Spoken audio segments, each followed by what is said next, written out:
المخيمات الدلو العاقل في تندوف. فعاليات المجتمع المدني بمدينة سيدي يحيى الغرب تحتفل بالذكرى الخمسين للمسيرة الخضراء. بها بأننا حنا مغاربة، حنا صحراويين مغاربة آمنوا بها طرف آخر، وبالتالي ولا كيناصر القضية. هذا الشيء اللي جاب القرار للأمم. بمناسبة الذكرى الخمسين للمسيرة الخضراء المظفرة، نظمت فعاليات المجتمع المدني بمدينة سيدي يحيى الغرب ندوة احتفالية تخليدا لهذا الحدث الوطني الخالدي الذي يشكل محطة فارقة في تاريخ المغرب المعاصر.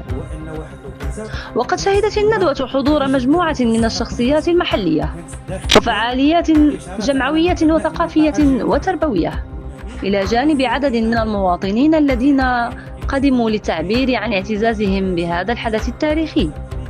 من قبيلة العروسيين، من الجذور الصحراوية، ومن أبناء المدينة، ازددت هنا وكبرت هنا، ولكن متشبع بالثقافة. افتتحت الندوة بكلمة ترحيبية تناولت الدلالات الوطنية للمسيرة الخضراء باعتبارها رمزا للوحدة الوطنية والتلاحم بين العرش والشعب، واستحضارا لقيم التضحية والنضال التي جسدها الملك الحسن الثاني طيب الله ثراه، حين دعا المغاربة إلى السير في مسيرة سلمية لاسترجاع الأقاليم الجنوبية إلى حضن الوطن.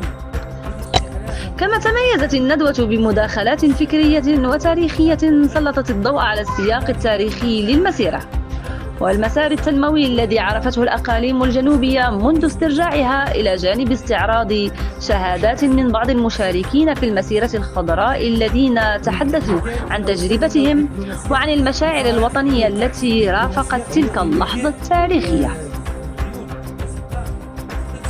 ولم يفت المتدخلين التأكيد على أهمية نقل هذه القيم إلى الأجيال الصاعدة وتعزيز روح الوطنية والانتماء، خصوصا في ظل التحولات التي يشهدها العالم اليوم.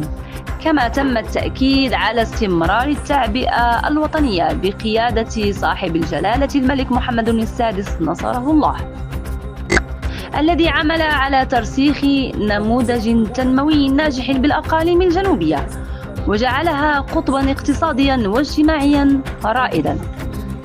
واختتمت الندوة برفع أكف الضراعة إلى الله بأن يحفظ المغرب ويديم عليه نعمة الأمن والاستقرار، وأن يحفظ جلالة الملك محمد السادس والأسرة الملكية الشريفة، مع ترديد النشيد الوطني في أجواء حماسية تعكس عمق الارتباط بقيم الوطن. روبورتاج من إعداد وتحرير محمد الوافي، مونتاج نبيل السجاع، تعليق إحسان عمري. تقبلوا هذه الهدايا المتواضعة من الفعاليات ديال المجتمع المدني، ولنا عودة إن شاء الله الأسبوع الزا والاستحام ديما.